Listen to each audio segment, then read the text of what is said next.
कोई जानता कि हम कैसे ना घर के बानी। हम थोड़े न गरीब बानी, लेकिन का करी, हमारी धंधा ह। नैहरे में हम ई सब कुल धंधा कइले बानी तो करम ना हो। इहो तो एगो काला है, हमार काला के हाला भइल बा। इहे सब लोग जानत, लेकिन हमार घर के परिवार केहू नहीं खे जानत। बताओ हे जल्ला गइले बने टमाटर गाछे भइल हूं नहीं खे। हे चाची, हे ना बा ए चाची, मोटको चाची, बड़ा पातर लौकतरू हो केने से दे द कुछ खाए के, हमरा कुछ नहीं खे। अब हम खेत बाड़ी में आइल बानी, एक त दिमाग है ना सनकल बाटे। टमाटर कहे जे मेदू रोपल रहनी ह, ना जाने कौन उखाड़ ले गल बस है का उखाड़ ले बड़न सा। हां ना ठीक है बा, दे द तनी मनी खाए के। खेता में तो हम खाना लेके आइल बानी कि दे खाए के। हाथ ना हट्ठा कट्टा शरीर लेके मांगो तो तार कोनो गोतरी लाज बा कि ना। हमनी के धंधा ह, धंधा हमनी खानदानी चलेला। हाँ, हमार सास ससुर सब आइल बना जा, सब ओठो लगल बना जा। जाने तनी है नीचवा से ऊपर देखो तनी मांग मांग के पहनले बनी। माने कोनो और से कुछ लेकिन नहीं लौकत हो।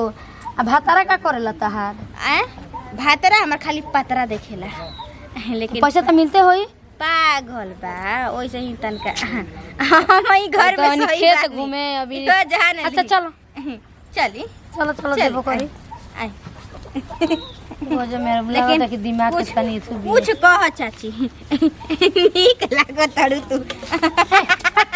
अच्छा तो मांगे खाए वाली तहर न चलो देहिया गुलुर गुलुर नीक लागत देख। हार मार ठठेरा भइल बने के लौकरा है।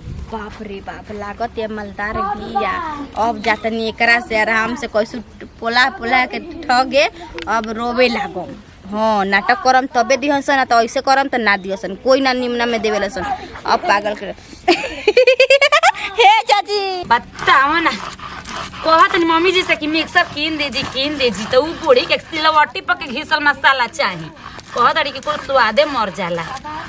ऊ बूढ़ी के नहीं ना पीसे के झेले के बाटे तो ई आदमी के ना कुटहू वाली आई थी सन तो कुटवा दी हती। चिकन भइल भाई इसीलिए पर मसाला पिसा तो ये और सब हर दे पीस के डाल दे तनी पियर हो जाए ना सब्जी। ये कनी है हो काजी अब तेगो मांगे खाए वाली कनी ना या कि हम खेता पकड़ ने टमाटर वे तो देखो ना कौन उखाड़ ले गल बड़ी सा या कि ओनी ओनी खाना बनता होने होने खाना बनता क्या जी मम्मी जी मांगे खाए वाली।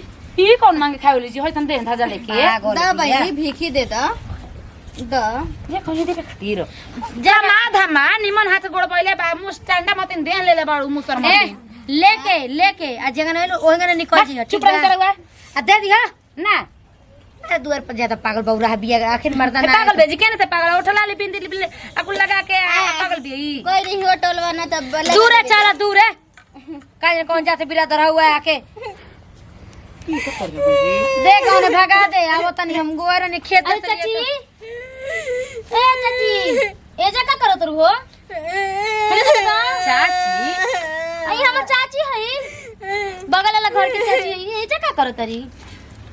आई भिखारी नहीं हो ए बा इतना अच्छा घर के है, पैसा वाला घर के है। नहीं काहे भीख मांगत रही काहे मुड़िया घुमा दे कहीं हने देखा था।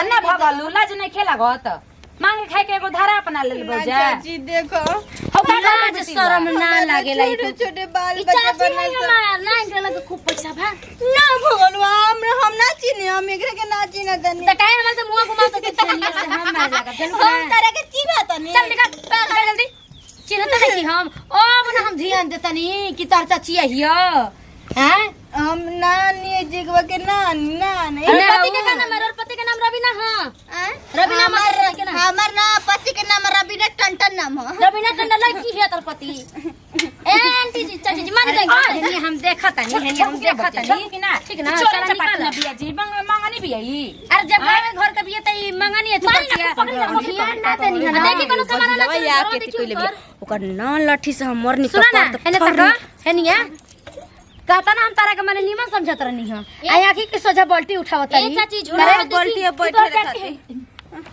बोलाते अब बैठे खाते थी कोई नहीं है चाची। हां तो निकल हमारे घर नहीं होता ना अधिका के तोहर चाची रहलिया हां हमारे चाची रही हमरा घर के बगल वाला घर के रही आही ए रामा पति के नाम रवि हां उनका दुगो लड़का अब पैसा बे लज बिया ए दादा की ए मांगे खातिर होइसन होइसन आ नौटंकी कोइले बिया सामान चुराया लो अब बताई मम्मी जी ना चलन ले ले हम घर में रहली मेहरारू का जानते कि तू केकरा घर केकरा घर के ना हारू देइए ना देले रहती तो नहीं रहती तो सुनी यही से कहल जाला कि केहू के घर में ना घुसाए के चाहिए। हां ये बिटिया ई तो बहुत बढ़िया वो काम चाची के करनी समझा दीही।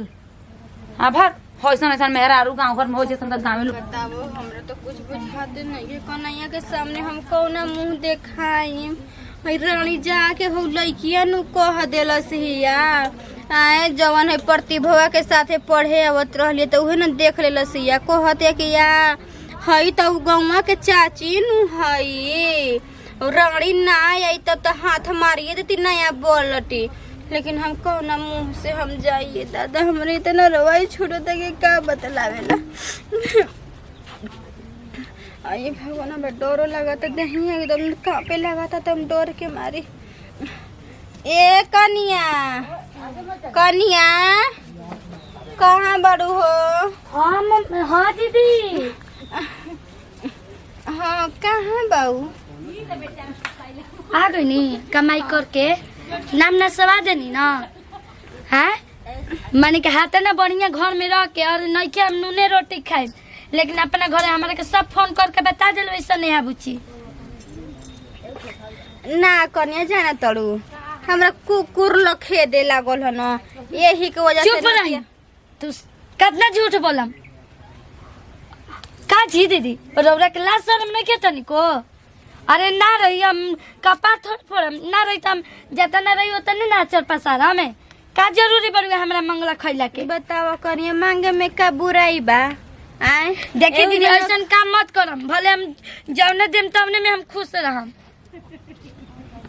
ना कनिया जाई गोड़न धोई कने कने कर ले ये कह के बुच्ची जी बता देनी कितना रही मन के भैया जी सुन हम तो का कहम या हम मर सुनी तो भगवान ने तना भरले बनन अरे किनिए के खाए में हम घर ना होला खेती बाड़ी लेकिन जितना रही उतने खाए का जरूरी बे नाम नस्ल के हे भगवान चलो